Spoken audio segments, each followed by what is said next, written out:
হরে কৃষ্ণ। আপনারা সবাই ভগবানের নাম কীর্তন এবং তার ভজনা করুন, দেখবেন তবে আপনাদের জীবন মঙ্গলময় হয়ে উঠবে। ভগবান শ্রীকৃষ্ণকে যে একবার ভজনা করেন তার অনন্ত কোটি পাপের সব নাশ হয়ে যায়।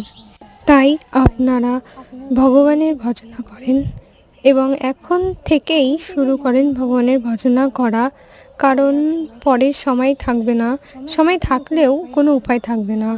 কারণ আপনারা অনেকেই বলেন দেখি আমরা বয়স্ক হয়ে নিই তারপর ভগবানের ভজনা করা শুরু করব, কিন্তু আপনারা বয়স্ক হলে কোনো উপায় থাকবে না।